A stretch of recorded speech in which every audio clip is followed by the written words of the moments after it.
সঞ্চয় যে কত রকমভাবে করা যায়, শুধুমাত্র কি আর টাকা পয়সাই সঞ্চয় করা যায় সেটা কিন্তু একদমই না। টাকা পয়সা ছাড়াও রান্না করেও কিন্তু চাল ডালও কিন্তু সঞ্চয় করা যায়। তবে সেক্ষেত্রে সবাই জানে কি না জানি না সব গৃহিণীরা। তবে আমি অবশ্য এই নিয়মটা একদমই কিন্তু পালন করে থাকি। সঞ্চয় করতে আমার অনেক ভালো লাগে, টাকা পয়সা হোক কিংবা চাল ডাল। তো যাই হোক, আমি আমার মতো করে প্রত্যেক দিন একটু একটু করে ডাল সঞ্চয় করি, সেই সাথে চালটাও সঞ্চয় করি। তবে চালের ক্ষেত্রে পরিমাণটা কিন্তু 3-3টি করে রাখি না, সেক্ষেত্রে আমি 1 মুঠো করে রাখি। আর এদিকে সকালে তো দেখতেই পেলে রান্নাবান্নার তোড়জোড় চলছে। তো রান্নাবান্না করার জন্য সবজিপাতি কেটে আমি রেডি করে এদিকটায় আসলাম। সকালে যে কটা বাসন ছিল সেই কটা বাসন ধুয়ে মেলে দিলাম বারান্দাতে। এদিকটাই দেখো, কথা বলতে বলতে তোমাদের গুড মর্নিংটাই উইশ করা হয়নি। তো হ্যালো বন্ধুরা, গুড মর্নিং সবাইকে। কেমন আছো সবাই? আশা করছি রাধা মাধবের কৃপায় সবাই ভালো আছো। তবে সেক্ষেত্রে আমিও ভালো আছি। আর আজকে সকাল সকাল রান্না করার প্ল্যান করেছিলাম। তো প্ল্যান তো করেছিলাম সকাল সকালই রান্না করব, তবু না অনেকটা দেরি হয়ে গেছিলো। এই যে একটা কাজ করতে গিয়ে আরেকটা কাজ করতে চলে যাই, সেই জন্য রান্নাটা না একটু দেরি হয়ে গেছে। গৃহিণী হওয়ার তকমাটা যে মাথায় নিয়েছি, তাই জন্য না কাজের কোনো কুল কিনারা করতে পারি না। যেদিকে তাকাই সেদিকেই শুধু কাজ আর কাজ। আমি জানি না কেন কাজগুলো করে শেষ করতে পারি না। সারা দিন আমি যেদিকে তাকাবো সেদিকেই যেন কাজ আমার দিকে তাকিয়ে থাকে। তবে যাই হোক, কাজগুলোকে না একদমই তাকিয়ে থাকার সুযোগ করে দেই না, একদম চেষ্টা করি কাজগুলোকে কমপ্লিট করে নেওয়ার। তবে অবশ্য কাজগুলোকে দেখে আমি একদমই ভয় পাই না। সমস্ত কাজকেই কিন্তু একটু ভালোবেসে করার চেষ্টা করি। যতই কঠিন কাজ হোক, চেষ্টা করি ভালোবেসে যত্ন সহকারে কাজগুলো করার। এদিকে দেখো, সকালবেলায় 1 বালতি কাপড় ভিজিয়েছিলাম, এই যে ধোয়ার কথা একদমই ভুলে গেছিলাম। এবার দেখি এত রোদ উঠেছে বাইরে, বেশ 2-1 দিন ধরে এত রোদ উঠে কি বলবো। আর গরম এত দিচ্ছে, এই 2-1টা দিন ধরে প্রচণ্ড গরম দিচ্ছে, বাইরে একদমই কাজ করা যাচ্ছে না। কিছুক্ষণ যদি বাইরে কাজ করি, দেখি কি গায়ে যেমন ফস্কা পড়ে যায়, এরকম অবস্থা হয়ে গেছে। তীব্র আগুন যেমন একদম, কি বলবো, সূর্য মামা যেমন একদম রেগে আছে। তো যাই হোক, রেগে থাকুক আর না থাকুক তাতে কিন্তু আমাদের কিচ্ছু যায় আসে না। আমাদের কাজগুলো কিন্তু সময় মতো ঠিকই করতে লাগে। এই দিকটায় দেখো, কাপড়গুলোকেও কিন্তু ধোয়া হয়ে গেছে, এখন মেলে দেব। তারপর সবচেয়ে থেকে বড় যেই কাজটা, সেই কাজটাই কিন্তু আমার এখনও কমপ্লিট হয়নি। সেটা কি বলো তো? ওই যে আমার কিচেন পরিষ্কার করা। রান্না তো করে নিয়েছি, কিন্তু কিচেন এখনও কিন্তু ক্লিন করা হয়নি। এই যে এখন কাপড়গুলোকে মেলে দেব, তারপরে চলে যাব আবার কিচেনে, গিয়ে কিচেনটাকে ক্লিন করব। তারপরে ওই যে স্নান করে ঠাকুর সেবা দেব। ঠাকুর সেবাটা একদম সকালবেলা দেওয়ার চেষ্টা করি, কিন্তু একদমই পেরে উঠি না। একা হাতে কাজ তো একদমই পেরে উঠি না। মনে হচ্ছে কি গায়ে ফুসকা পড়ে গেছে। কাপড়গুলো মেলে দিয়ে সোজা দৌড়ে রান্না করে চলে আসলাম। তারপরে এই যে 1 গ্লাস ঠান্ডা জল নিয়ে নিলাম। তারপর জলটা খেয়ে একদম কি বলবো, মনে হচ্ছে কি গায়ে একদম ফুসকা পড়ে গেছে। তাই জন্য কিন্তু এই যে চোখে মুখে একটু জল দিয়ে নিচ্ছি, তারপর আবার কাজ শুরু করে দেব। কারণ এই যে সময়ের মধ্যে যদি কিচেনটা পরিষ্কার করতে না পারি, তাহলে কিন্তু আর পরে অলসতা চলে আসবে আর একদমই ভালো লাগবে না। আর স্নানের পরে তো একদমই ইচ্ছে করে না কিচেন ক্লিন করার। আর স্নানের আগেই যথাসম্ভব চেষ্টা করি কিচেনটাকে ভালো করে ক্লিন করে নেওয়ার। তোমরা তো জানো, কিচেনটা যদি ময়লা হয়ে থাকে আমার একদমই ভালো লাগে না। তাই তো আমি প্রত্যেক দিনের কাজটা প্রত্যেক দিনই শেষ করে নেওয়ার চেষ্টা করি। আর যদি প্রত্যেক দিনের এই ক্লিনের ব্যাপারটা প্রত্যেক দিন না করতাম, তাহলে কিন্তু আমার আরও বেশি পরিশ্রম হতো, আরও বেশি কষ্ট হতো। সেই জন্য আমি কিন্তু প্রত্যেক দিন ভাগ ভাগ করে কাজগুলো করে নিই। এই আজকে যদি এই জায়গাটা পরিষ্কার করেছি, তো কালকে অন্য জায়গাটা পরিষ্কার করি। এভাবে করেই কিন্তু রান্নাঘরটাকে পরিষ্কার রাখি। আর রান্নাঘরে তোমরা তো জানোই, রান্নাঘর কিন্তু অনেক বেশি নোংরা হয়, যেহেতু রান্নাঘরে রান্নাবান্না হয়, তেল চিটচিটের একটা ব্যাপার আছে। সেই জন্য রান্নাঘর কিন্তু অনেকটাই নোংরা হয়ে যায় চটজলদি করে। এদিকে দেখো, এই যে সিলিন্ডারটার নিচে আমি পত্রিকাটা দিয়েছিলাম অনেক দিন আগে, সেই পত্রিকাটা না একটু নষ্ট হয়ে গেছে, একটু না ভালোই নষ্ট হয়ে গেছে। তাই জন্য ভাবলাম না, আজকে এই সিলিন্ডারের সাইডটা ভালো করে পরিষ্কার করে নেব। এই যে বিয়ে বিয়ে করে কিন্তু রান্নাঘর ভালোভাবে ডিপ ক্লিন করা হচ্ছিল না, তাই জন্য আজকে ভাবলাম না, স্নানের আগে এই কাজটা আমি সেরে নেব। জানো বন্ধুরা, তোমাদের সাথে না আর একটা কথা শেয়ার করতে একদমই ভুলে গেছিলাম। সেটা কি হয়েছে বলো তো? আমি আমার কিচেনের জন্য আরও একটা নতুন জিনিস এনেছি, তবে সেটা তোমাদের সাথে এখনও পর্যন্ত শেয়ার করা হয়ে ওঠেনি।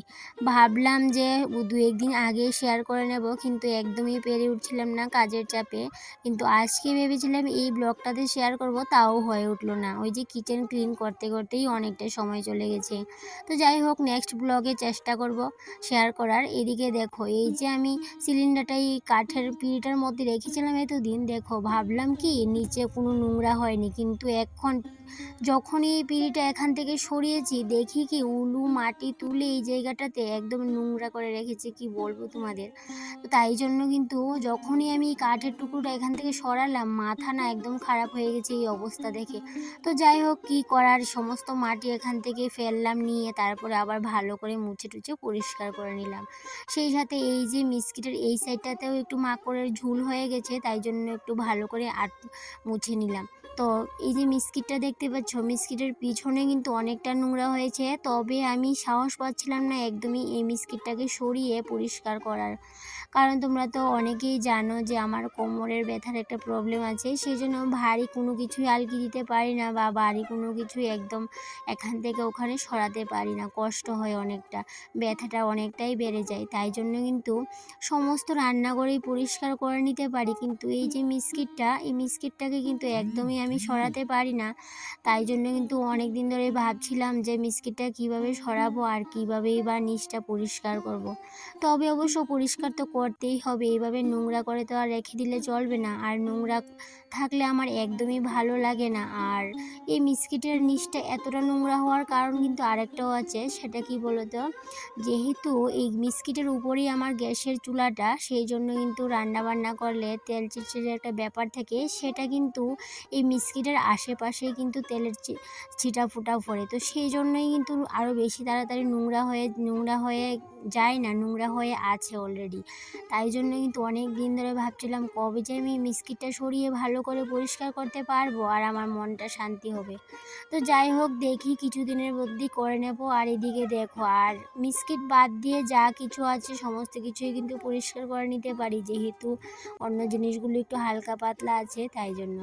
এদিকে দেখো, আমি রান্নাঘরটা পরিষ্কার করে আবার কিন্তু জায়গার জিনিসগুলা জায়গাতেই কিন্তু রেখে দিয়েছি। এই যে আমার প্ল্যান্টগুলা, সেগুলো কিন্তু জায়গা মতো রেখে দিলাম, কারণ যখনই আমি রান্নাবান্না শেষ করি, এই যে প্ল্যান্টগুলোকে যদি আমি রান্নাঘরে না রাখি, আমার একদমই ভালো লাগে না।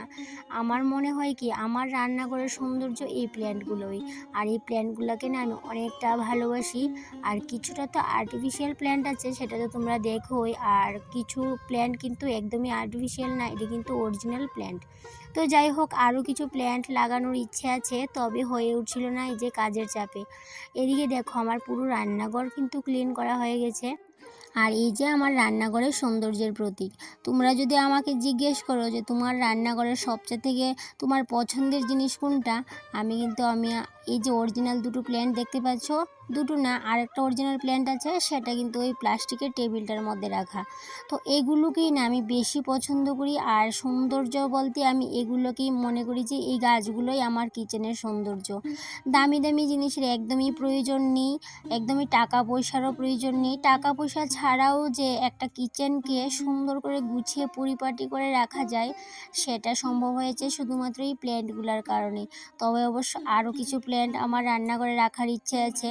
জানি না কবে প্ল্যান্টগুলোকে কিন্তু রান্নাঘরে আমার মনের মতো করে সাজাতে পারবো, তবে অবশ্যই একদিন তোমাদের সাথে আমি আমার মনের মতো করে সাজিয়ে রান্নাঘরটাকে তোমাদের সামনে পরিবেশন করব। এদিকে দেখো, টাকা পয়সা দিয়ে একদম সৌন্দর্য তুমি কিনে নিয়ে আসতে পারবে না, মেন সৌন্দর্য হচ্ছে গৃহিণীদের হাতে। তো হাতের যদি সৌন্দর্য থাকে, তাহলে টাকা পয়সাও লাগে না, দামি দামি জিনিসেরও দরকার নেই। এমনিতেই ভাঙা ঘর হোক, টিনের ঘর হোক, জংধরা ঘর হোক, মাটির ঘর হোক, যে কোনো ধরনের ঘরকেই কিন্তু সুন্দরভাবে সাজিয়ে গুছিয়ে পরিপাটি করে রাখা যায়। অবশ্য এটা আমার বক্তব্য, সবার বক্তব্য তো এক নাও হতে পারে, কারণ সবারই মতামত আলাদা ভিন্ন হতেই পারে। তবে আমি যেটুকু বুঝি, যেটুকু আমি বিশ্বাস করি, সেটাই তোমাদের সাথে শেয়ার করলাম। এদিকে দেখো, ঘরের কাজকর্ম সেরে সন্ধ্যার পর চলে আসলাম বাবার বাড়ি। কেন আসলাম বলো তো? এই যে আমার ছোট্ট বোনটা দেখতে পাচ্ছ, ও তো ব্যাঙ্গালোরে থাকে, কারণ ও কালকে ব্যাঙ্গালোরে চলে যাবে। বিয়ে উপলক্ষে এসেছিল, তো অনেক দিন হয়ে গেছে, তো ছুটিও শেষ হয়ে গেছে। সেই জন্য ও কালকে চলে যাবে। তো তাই জন্য ফোন করলো আসার জন্য। সেই জন্য কিন্তু অনেকটা রাত করে আসলাম, প্রায় রাত ৮টার সময় আসলাম বলতে পারো। তো এসে কয়েকটা বক পিঠা করে দিলাম, সেই সাথে ভাবলাম অন্য আরেক রকমের পিঠা করব, কিন্তু সময়ের অভাবে করে উঠতে পারিনি। তো যাই হোক বন্ধুরা, কথা বলতে বলতে দেখো না ভিডিওর শেষ পর্যায়ে চলে আসলাম। তো তোমাদের সাথে আবারও দেখা হবে পরবর্তী কোনো একটা ব্লগে। ততক্ষণে তোমরা ভালো থেকো, সুস্থ থেকো, টাটা।